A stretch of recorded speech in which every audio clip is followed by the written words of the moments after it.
5 buts, dont un quadruplé de Zlatan Ibrahimovic. Le PSG a gagné à Anderlecht son 3e match de Ligue des Champions hier soir. Et le géant suédois mérite plus que jamais son sobriquet d'Ibracadabra. Confisqué. Zlatan Ibrahimovic a fait ce qu'il a voulu du ballon contre Anderlecht hier soir. Pour la première fois de sa carrière en Ligue des Champions, l'attaquant suédois a inscrit un quadruplé. Le 2e but est superbe, le 3e l'est encore plus. Sur cette frappe chronométrée à plus de 100 km/h, Ibrahimovic réussit l'exploit de faire lever un stade qui n'est pas le sien. Quand on voit le 3e but qu'il nous met, forcément, on peut que applaudir parce qu'on est impuissant.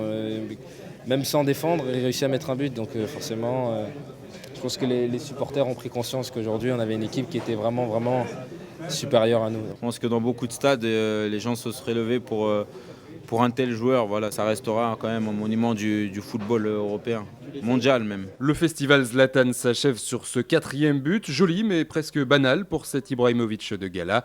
Le Suédois vient de marquer 9 fois en 4 matchs avec le PSG. C'est une locomotive pour les autres et est en train de tirer vraiment l'équipe vers le haut. C'est une très bonne chose pour nous, pour l'équipe, pour le club.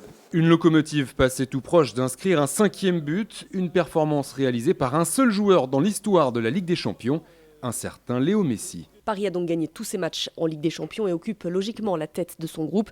Les 8e de finale se profilent avant même le début des matchs retour. Même chose pour le Bayern qui a écrasé Plzen 5-0. Franck Ribéry a d'ailleurs inscrit un doublé. Et puis victoire également de Manchester United 1-0 face à la Real Sociedad. Les partenaires de Patrice Evra sont aussi leaders de leur groupe.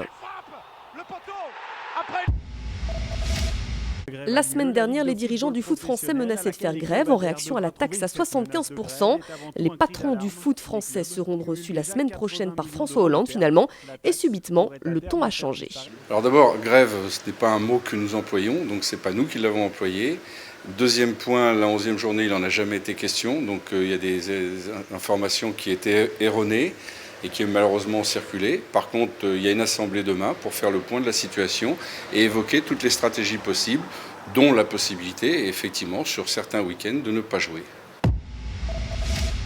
Le Nord et ses pavés à l'honneur sur le prochain Tour de France. Le parcours a été dévoilé hier. Une attraction pour les spectateurs, mais un piège pour les coureurs. C'est pas des pavés au rabais. Bon, j'ai déjà fait Paris-Roubaix quelques fois et je me demande si je vais pas prendre le départ cette année pour prendre des repères, quoi, parce que là c'est pas une étape allégée, quoi. C'est pas juste un petit passage par les pavés, c'est vraiment bon, il y a des vrais secteurs, quoi. C'est pas juste pour dire on passe des pavés, donc ça sera une étape où il peut y avoir de la casse, quoi. Il y aura pas de leader qui va gagner du temps, mais des leaders qui vont en perdre, il y en aura, ça c'est sûr et certain.